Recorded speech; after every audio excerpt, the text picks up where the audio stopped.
Hi, welcome to tonight's bedtime story time.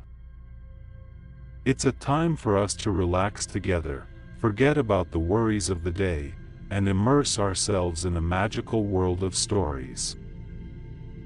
Before we begin this story, let's take a deep breath and a short meditation together to make sure our bodies and minds are ready to enter this magical journey. Now, stay calm and relaxed. Let's start our amazing journey tonight. Relax and get ready to hear the story of Hansel and Gretel. Near a great forest there lived a poor woodcutter and his wife, and his two children. The boy's name was Hansel and the girl's Gretel. They had very little to bite or to sup, and once, when there was great dearth in the land, the man could not even gain the daily bread.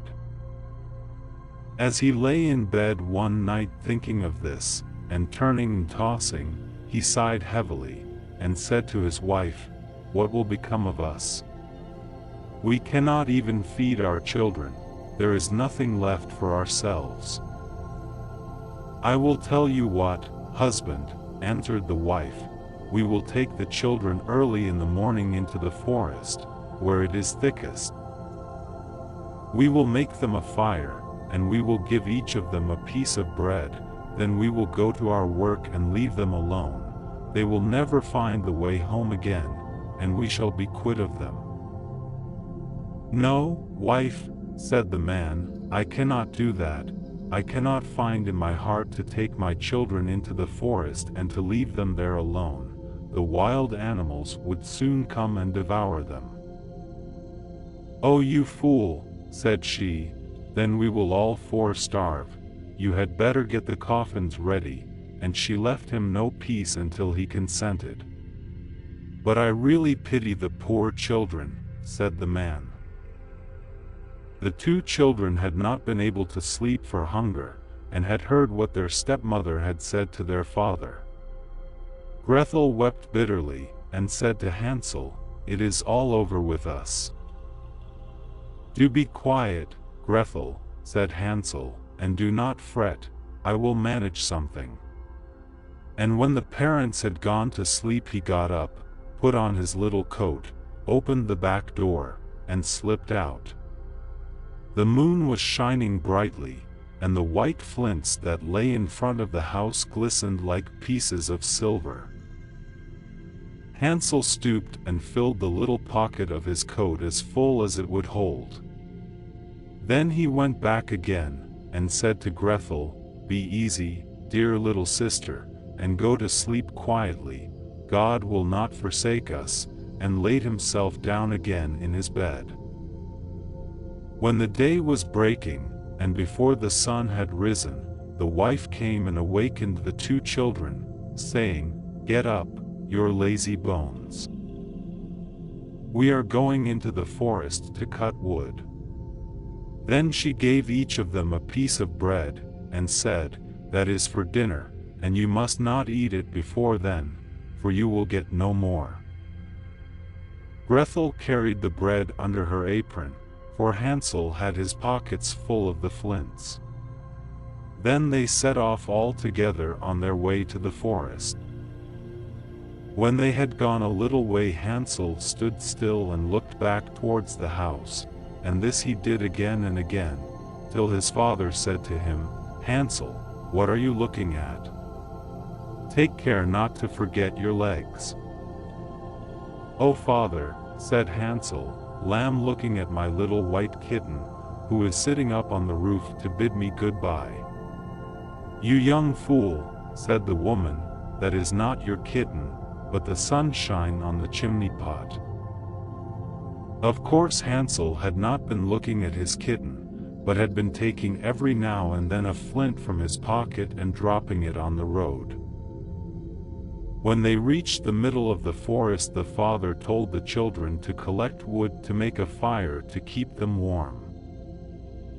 Hansel and Gretel gathered brushwood enough for a little mountain and it was set on fire, and when the flame was burning quite high the wife said, Now lie down by the fire and rest yourselves, you children, and we will go and cut wood, and when we are ready we will come and fetch you." So Hansel and Gretel sat by the fire, and at noon they each ate their pieces of bread. They thought their father was in the wood all the time, as they seemed to hear the strokes of the axe. But really it was only a dry branch hanging to a withered tree that the wind moved to and fro. So when they had stayed there a long time their eyelids closed with weariness, and they fell fast asleep.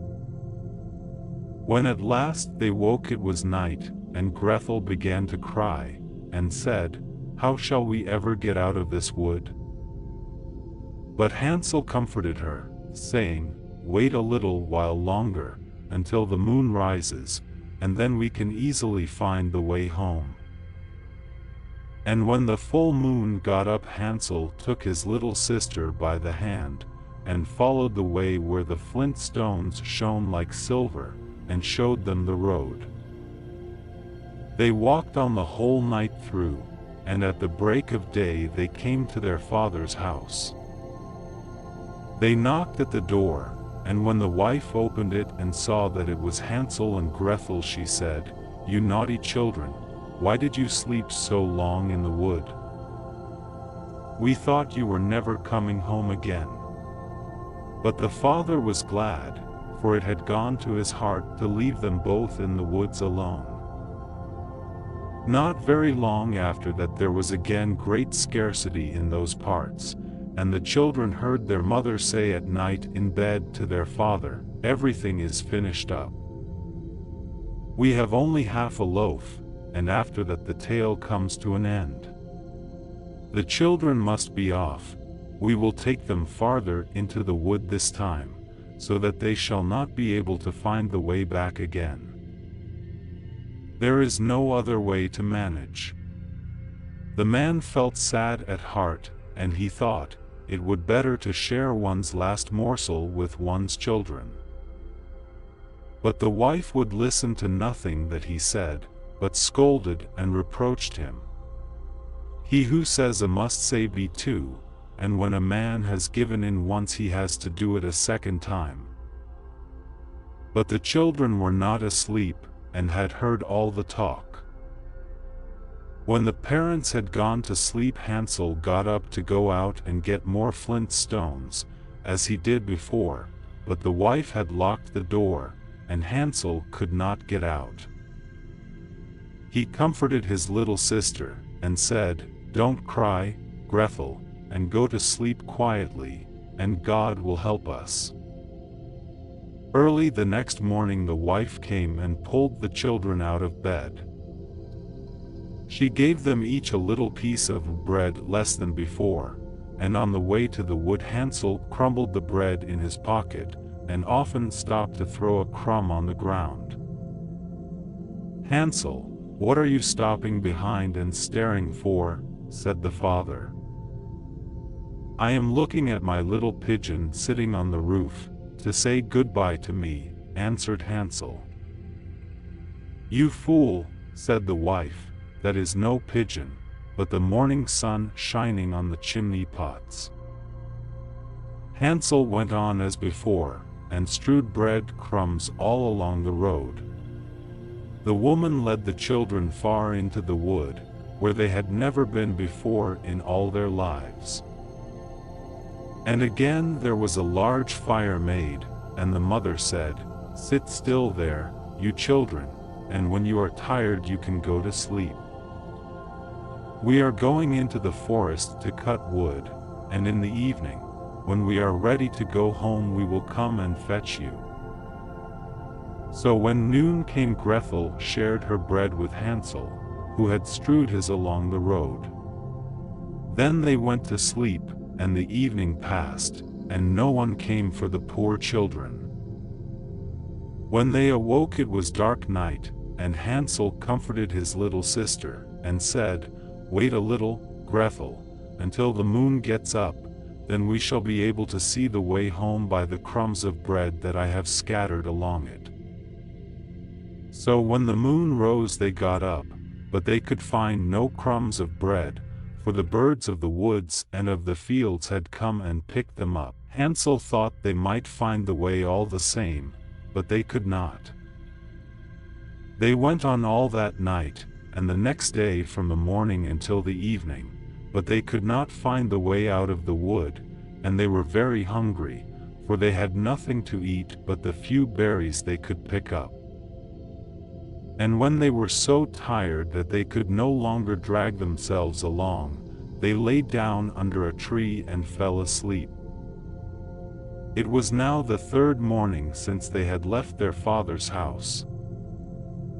They were always trying to get back to it, but instead of that they only found themselves farther in the wood, and if help had not soon come they would have been starved.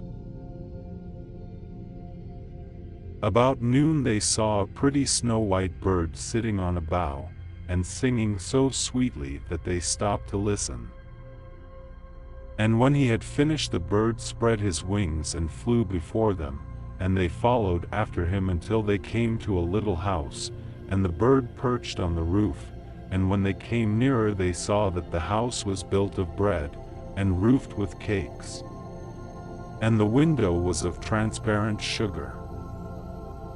"We will have some of this," said Hansel, "and make a fine meal. I will eat a piece of the roof, Gretel, and you can have some of the window that will taste sweet." So Hansel reached up and broke off a bit of the roof, just to see how it tasted, and Gretel stood by the window and gnawed at it. Then they heard a thin voice call out from inside, "Nibble, nibble, like a mouse, who is nibbling at my house?" And the children answered, "Never mind, it is the wind." And they went on eating, never disturbing themselves. Hansel, who found that the roof tasted very nice, took down a great piece of it, and Gretel pulled out a large round window pane, and sat her down and began upon it. Then the door opened, and an aged woman came out, leaning upon a crutch. Hansel and Gretel felt very frightened, and let fall what they had in their hands. The old woman, however, nodded her head, and said, "Ah, my dear children, how come you here? You must come indoors and stay with me, you will be no trouble." So she took them each by the hand, and led them into her little house. And there they found a good meal laid out, of milk and pancakes, with sugar, apples, and nuts. After that she showed them two little white beds, and Hansel and Gretel laid themselves down on them, and thought they were in heaven. The old woman, although her behavior was so kind, was a wicked witch, who lay in wait for children, and had built the little house on purpose to entice them.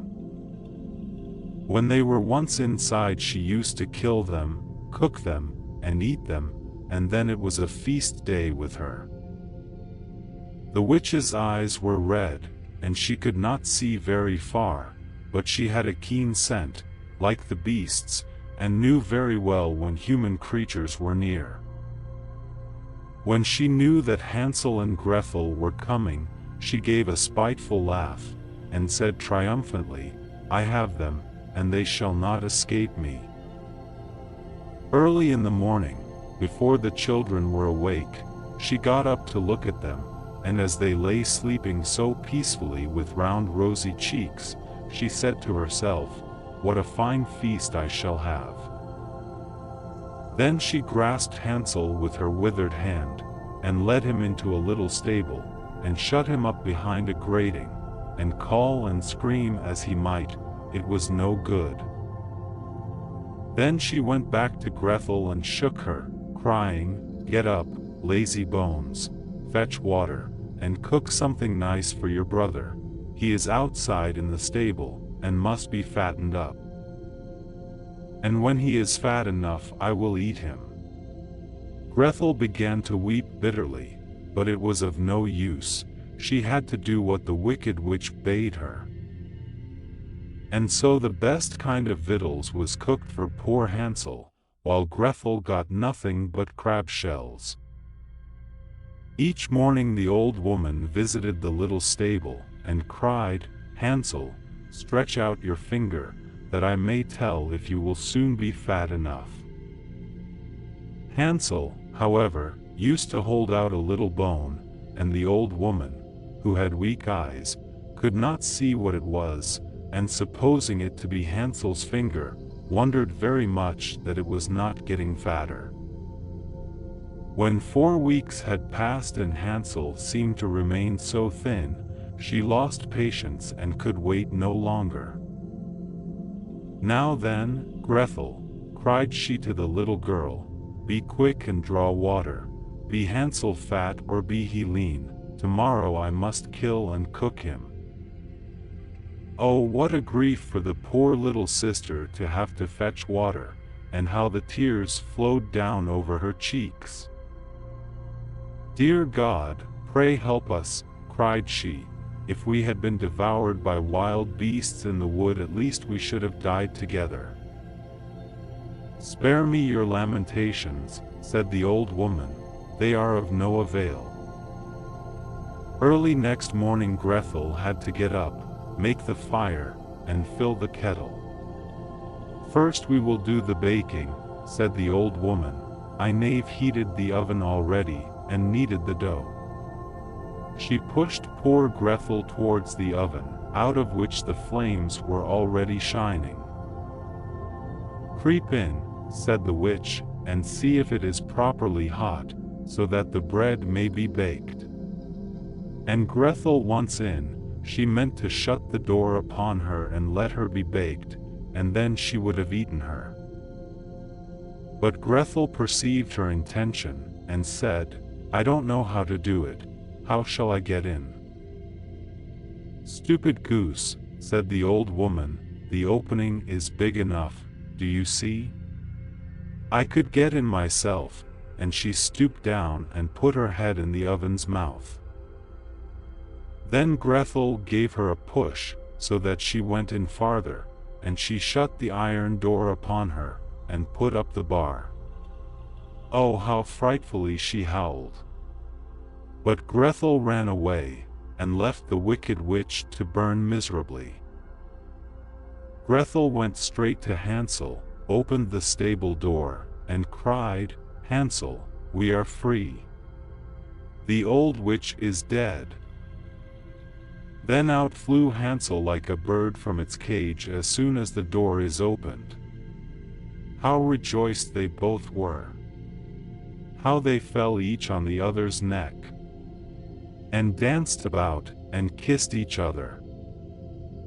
And as they had nothing more to fear, they went over all the old witch's house, and in every corner there stood chests of pearls and precious stones. "This is something better than flint stones," said Hansel, as he filled his pockets, and Gretel, thinking she also would like to carry something home with her, filled her apron full. "Now, away we go," said Hansel, "if we only can get out of the witch's wood." When they had journeyed a few hours, they came to a great piece of water. "We can never get across this," said Hansel. "I see no stepping stones and no bridge." "And there is no boat either," said Gretel. "But here comes a white duck. If I ask her, she will help us over." So she cried, "Duck, duck, here we stand. Hansel and Gretel, on the land. Stepping stones and bridge we lack. Carry us over on your nice white back." And the duck came accordingly, and Hansel got upon her and told his sister to come too. "No," answered Gretel, "that would be too hard upon the duck. We can go separately, one after the other." And that was how it was managed, and after that they went on happily, until they came to the wood, and the way grew more and more familiar, till at last they saw in the distance their father's house. Then they ran till they came up to it, rushed in at the door, and fell on their father's neck. The man had not had a quiet hour since he left his children in the wood. But the wife was dead. And when Gretel opened her apron, the pearls and precious stones were scattered all over the room, and Hansel took one handful after another out of his pocket. Then was all care at an end, and they lived in great joy together. My tale is done. There runs a mouse, whosoever catches it, may make himself a big fur cap out of it. We hope you enjoyed tonight's Hansel and Gretel bedtime story. This ancient tale is filled with adventure and wisdom. Remember, bravery and cleverness can help us overcome fear and difficulties. If you enjoyed this story, please like and subscribe to our channel for more wonderful bedtime stories. Good night, sweet dreams, and we look forward to sharing more stories with you next time.